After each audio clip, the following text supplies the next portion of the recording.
देखो भले आप लोगों की मदद करते हो, लेकिन लोगों को तुमसे नहीं पैसों से मतलब है। लेकिन अगर तुम्हारी नीयत साफ है, सच्चे मन से तुम लोगों की मदद करते हो, तो लोग पैसों के नहीं तुम्हारे साथ खड़े रहेंगे, तुम्हारी मदद करेंगे। तो ऐसा इस फिल्म में मैसेज दिया गया है। बाकी बात करूं मैं फिल्म की, तो कैसी है? क्या रेड 1 जैसी है या फिर बकवास? आइए बात करते हैं, लेकिन उसके पहले सब्सक्राइब कर देना। तो केम छो मजामा, मेरा नाम है मैक्स और स्वागत है आपका रीमैक्स फिल्म में। दोस्तों मैं देखकर आया हूँ अजय देवगन स्टारर रेड 2, जो 2018 में आई रेड का सीक्वल है, जिसका एक लाइन में मैं रिव्यू करूँ तो भाई एक नंबर है। क्योंकि देखो ये फिल्म जैसी शुरू होती है तो शुरुआत से लेकर आखिरी तक हमें सीट पर बांध के रखती है। ना तुम्हारा ध्यान इधर जाता है ना उधर, पूरा कॉन्सेंट्रेट वहां पर ही रहता है। और फिर कब इंटरवल आ जाता है पता ही नहीं चलता। और फिर तुम बोलोगे कि भाई इतने जल्दी इंटरवल आ गया, और इंटरवल खत्म होने के बाद जब फिल्म शुरू होती है तो बोलोगे कि भाई इतने जल्दी खत्म क्यों हो गई, तो ऐसा। और फिर खत्म होने के बाद भी थिएटर से तुम जब बाहर जाते हो तो तुम्हारे माइंड में वो फिल्म घूमती रहेगी। तो ये होता है पावर, इसको बोलते हैं फिल्म। तो ये चीज मुझे बहुत बढ़िया लगी। 2-2.25 घंटे की मूवी है, लेकिन आपको कहीं से भी ऐसा लंबा फील नहीं होने वाला है। फिल्म में देखो अजय देवगन की एंट्री से लेकर रितेश देशमुख की एंट्री तक, डायलॉग डिलीवरी से लेके अजय देवगन और रितेश देशमुख की टक्कर तक, फिल्म के डायरेक्शन से लेके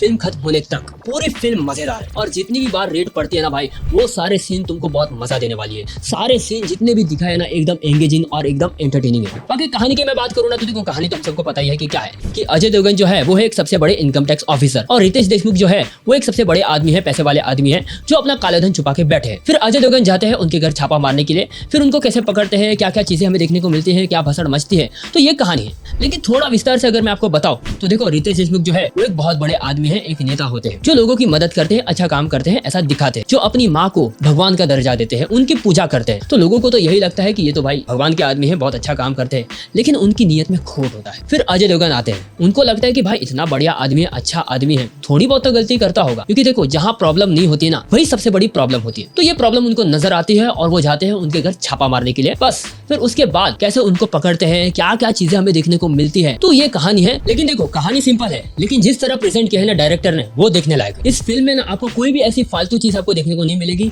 जिसमें आपको थोड़ा सा भी बोर हो। सारे सीन जितने भी दिखाए गए ना वो एकदम इंपॉर्टेंट है। लेकिन हाँ, अगर तुम ऐसा सोचते हो कि इसके गाने का निकाल देते तो अच्छा रहता, तो ऐसा नहीं है। देखो फिल्म ही इतनी इंटरेस्टिंग है, इतनी मजेदार है कि तुम भूल जाओगे कि भाई गाने कब आ गए। और गाने भी 3-4 ही है, जो कि देखो कहानी के हिसाब से दिखाया गया है, तो इसका काटने का कोई मतलब नहीं बनता। बाकी देखो ये फिल्म ना कहानी पर ही फोकस करती है, कोई भी आड़ा ताड़ा सीन आपको इस फिल्म में देखने को नहीं मिलता है। और ये फिल्म ना सिर्फ अजय देवगन की नहीं, मतलब ये फिल्म सिर्फ अजय देवगन पर फोकस नहीं करती है। सारे एक्टर्स जितने भी दिखाए गए ना, सबको बराबरी का मौका दिया गया है। मतलब जितना रोल अजय देवगन का है, उतना ही रोल बाकी सब एक्टर्स का है। तो सारे इंपॉर्टेंट है। अब बात करूँ सबके परफॉर्मेंस की, तो देखो सबका परफॉर्मेंस इसमें एक नंबर है। सारे जितने भी एक्टर को कास्ट किया है ना इस फिल्म में, सब ने एकदम नेचुरल एक्टिंग की हुई है। कोई भी आपको ऐसा फालतू एक्टर नहीं दिखेगा जिसने ओवर एक्टिंग की हो और इसकी एक्टिंग देखकर तुमको इरिटेट हो या फिर कुछ क्रिंज महसूस हो, ऐसा नहीं है। सबका काम एक नंबर है। हाँ, वानी कपूर का काम मुझे थोड़ा एवरेज लगा, मतलब उनका कुछ था ही नहीं वैसा रोल कि वो अच्छे से परफॉर्म कर पाए। जिसके पहले पार्ट में इलियाना डिक्रूज थी, उसको रिप्लेस करके वानी कपूर को ले लिया गया है। लेकिन अगर इस फिल्म में वानी कपूर नहीं भी रहती ना, तो भी कुछ फर्क नहीं पड़ता। लेकिन हीरोइन तो होनी चाहिए ना फिल्म में, तो उस हिसाब से रखा है उसको। बाकी अजय देवगन,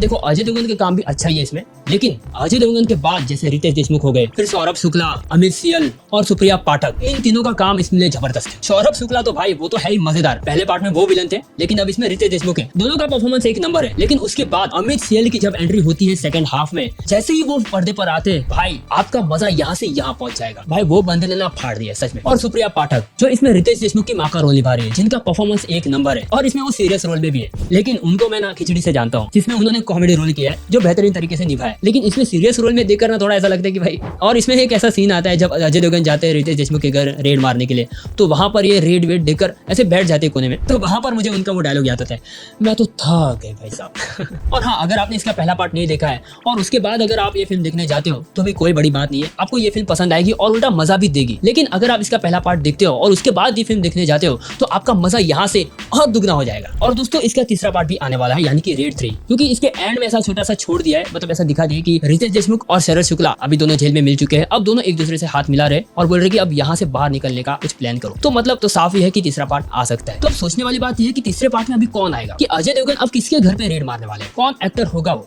अब ये तो फ्यूचर में हमें पता चलेगा। बाकी इसके कमी की मैं बात करूँ ना, तो देखो इस फिल्म में मुझे इतनी कुछ खास कमी नजर आई नहीं, क्योंकि फिल्म इतनी इंटरेस्टिंग थी, मजेदार थी कि कमियों को ढूंढने का कुछ ऐसा लगा नहीं। और फिल्म ना थोड़ी प्रेडिक्टेबल थी, बहुत सारी चीजें हमें पहले से ही पता चल जाती थी कि अभी अजय देवगन क्या करने वाले हैं, कौन सा सीन कब आने वाला है क्या, तो वो प्रेडिक्टेबल था। बाकी ओवरऑल मैं फिल्म की बात करूँ तो फिल्म पैसा वसूल है, और मैं तो रिकमेंड करता हूँ कि भाई जाओ और देखो और मजे करो। भाई अच्छी फिल्म आती है तो उसको सपोर्ट करो और देखो यार, फैमिली एंटरटेनिंग मूवी है। बाकी मैं इस फिल्म को देता हूँ 5 में से 3.5 स्टार। और अगर आपने देखी है तो बताओ कमेंट्स में कि आपको कैसी लगी। बाकी वीडियो पसंद आया होगा तो लाइक, शेयर और सब्सक्राइब कर देना, क्योंकि अभी तो हमें मिलते ही रहना है। बाय।